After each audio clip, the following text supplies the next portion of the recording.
Hello, welcome back to Let's Talk Bradbury. If you've not subscribed to our channel, please do. So for today, we are going to continue our project of reviewing 100 short stories in the collection Bradbury Stories. We are down to number 94 of 100, and this story is called Forever and the Earth. As usual, I will begin with a synopsis and then move on to a few parting thoughts about the story and how I felt about it. After a lifetime of attempting to write, Henry William Field suddenly burns millions of unpublished works. He gets up in the middle of the night, he can't sleep, he throws his reams of paper, his unpublished stories, into the fire.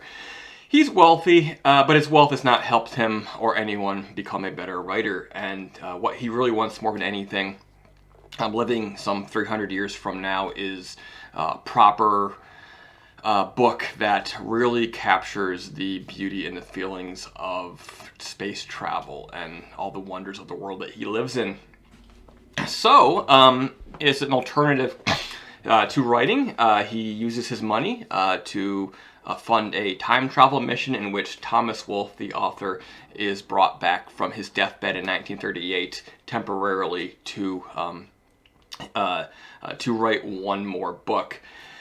Field sends Wolfe on a voyage to Mars and back. The experience of the space travel is something for him to write about. So his words are sent back to Earth as he's experiencing the wonders of space travel. But time travel, because of the laws of physics in this universe, should only last for about 8 weeks before they lack the power to keep him in his proper place in time.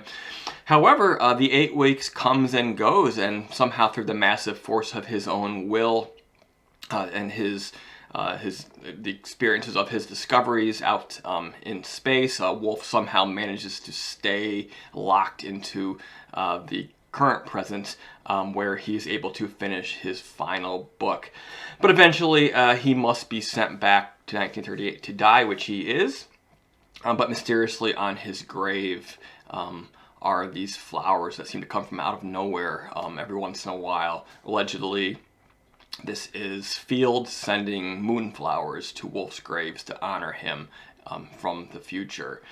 And presumably his last book will be discovered and published some 300 years later, but until then they cannot interrupt the normal flow of time and disturb what really happened. I don't really know enough about Thomas Wolfe to get some of the references, but what I do know is that there is this sense running through his story that I feel like Bradbury was speaking to, the fact that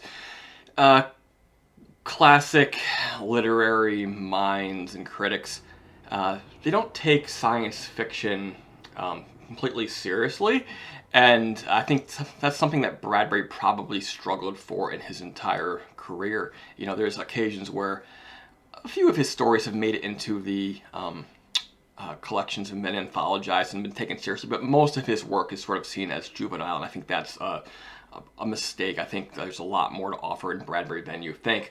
But also there's just a question of how would a classic literary mind, a classic writer like Thomas Wolfe, actually handle futuristic experiences.